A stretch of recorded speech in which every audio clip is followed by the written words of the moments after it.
നമസ്കാരം. ഇവരിന്ന് തള്ളവയ്പുമായിട്ടാണല്ലോ എന്ന് തോന്നുന്ന ഒരു വിഷയത്തിനെ കുറിച്ചാണ് ഇന്ന് സംസാരിക്കേണ്ടി വരുന്നത്.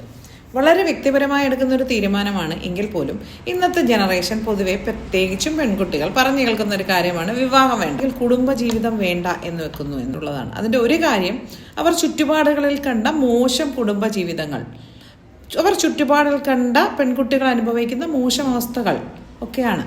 രണ്ടാമത്തെ ഒരു കാര്യം, സ്വന്തമായി സ്വന്തം കാലിൽ നിൽക്കാൻ പ്രാപ്തരാണ്, വരുമാനമുണ്ട് എന്നുള്ളതുകൊണ്ട്. മൂന്നാമത്തെ ഒരു കാര്യം, കുടുംബജീവിതം എന്നാൽ ഒരാൾ മുതലാളിയും ഒരാൾ തൊഴിലാളിയുമായി പോകുന്നു എന്നൊരു തെറ്റിദ്ധാരണയോ അല്ലെങ്കിൽ ചുറ്റുപാടും കണ്ടതിൽ നിന്നോ ആണ്.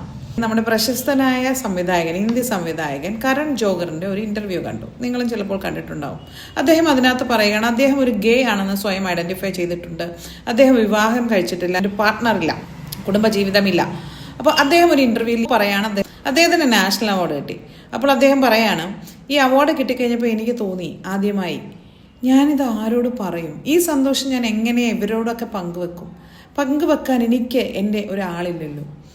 അതുപോലെ നാഷണൽ അവാർഡ് കമ്മിറ്റി വിളിച്ചിട്ട് ചോദിച്ചു, കൂടെ വരുന്നവർക്കുള്ള പാസ്സുണ്ട്, ആരുടെ പേരാണ് എഴുതേണ്ടത്, എനിക്കറിയില്ല. പെട്ടെന്ന് എനിക്ക് ആരുടെ പറയും എന്ന് എനിക്കറിയില്ല. എന്നോടൊപ്പം അവാർഡ് ലഭിച്ച എൻ്റെ സുഹൃത്തുക്കൾക്ക് അവരുടെ ഭർത്താവുണ്ട്, അവരുടെ ഭാര്യയുണ്ട്, എൻ്റെ അമ്മ വയസ്സാണ്, വരാൻ പറ്റില്ല. ഇങ്ങനെ പറയുന്ന ഒരു നിമിഷത്തിൽ അയാൾ പറയാണ്, എൻ്റെ ചെറുപ്പത്തിൽ, നമ്മുടെ എല്ലാവരുടെയും ചെറുപ്പത്തിൽ നമ്മൾക്ക് പലതും തോന്നും, അതാണ് കറക്റ്റ് എന്ന് തോന്നും. പക്ഷെ പ്രായം അത് നമ്മളെ കൊണ്ടത് മാറ്റി ചിന്തിപ്പിക്കും. വളരെ പ്രാധാന്യം അർഹിക്കുന്ന ഒരു അഭിമുഖമാണ് കരൺ ജോഹറിന്റെ. ഇത് നമുക്ക് എല്ലാവർക്കും ബാധകമാണ്. ഈ പറയുന്ന വിവാഹം വേണ്ട, കുടുംബജീവിതം വേണ്ട എന്ന് പറയുന്ന പെൺകുട്ടികൾ ചെയ്യുന്നത് വലിയ തെറ്റൊന്നുമില്ല. അവർ കണ്ടത്, അവർ സ്വന്തം കുടുംബത്തിലോ അവർ ചുറ്റുപാടുകളിലോ കണ്ട മോശം കുടുംബ അന്തരീക്ഷങ്ങൾ, മോശമായി പെൺകുട്ടികൾ ട്രീറ്റ് ചെയ്യപ്പെടുന്നത്. പിന്നെ ആരെയും എനിക്ക് ഡിപ്പെൻഡ് ചെയ്യേണ്ട, ഞാൻ ജോലി ചെയ്ത് സമ്പാദിക്കുന്നുണ്ട്. പക്ഷേ ഈ സമ്പാദ്യവും കളിച്ചിരി തമാശകളും കൂട്ടുകാരുമൊക്കെ മാത്രം മതി ഒരു ജീവിതത്തിൽ. പണ്ടുള്ളവർ പറയുന്ന പോലെ വയസ്സാകുമ്പോൾ കഞ്ഞിയെടുത്ത് തരാൻ, അതല്ല ഞാൻ പറഞ്ഞു വരുന്നത്.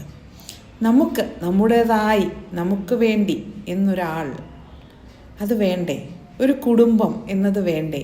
നമുക്ക് പ്രതീക്ഷയോട് ഉറ്റുനോക്കാൻ കുഞ്ഞുങ്ങൾ എന്നൊന്ന് വേണ്ടേ? നമ്മുടെ സുഹൃത്തുക്കൾ എത്ര നാൾ നമ്മളോടൊപ്പം ഉണ്ടാകും? അവർക്കും ഉണ്ടാകും മറ്റ് ജീവിതങ്ങൾ. നമ്മുടെ കൂടപ്പിറപ്പുകൾ, അവരും അവരുടെ ജീവിതവുമായി തിരക്കായി പോകും. മാതാപിതാക്കൾ നമ്മളെ വിട്ടുപോകും. ഇപ്പോൾ ഒരു ന്യൂജൻ ക്വസ്റ്റ്യൻ വരും, ലിവിങ് ടുഗദർ പോലെ എന്തിനാണ് ഒരു കുടുംബ ബന്ധം? ഇതിൽ നിന്നാണ് ഏറ്റവും കൂടുതൽ കേസുകൾ വരുന്നത്. വിവാഹ വാഗ്ദാനം നൽകി പീഡിപ്പിച്ചു, അല്ലെങ്കിൽ പലതരം ക്രിമിനൽ സ്വഭാവമുള്ള പുതിയ പുതിയ കേസുകൾ. എന്നെ കമന്റ് ബോക്സിൽ വന്ന് തെറി വിളിക്കണമെന്നില്ല. എല്ലാം എല്ലാവരുടെയും പേഴ്സണൽ ഡിസ്ക്രിപ്ഷനാണ്. പറഞ്ഞു എന്നേ ഉള്ളൂ.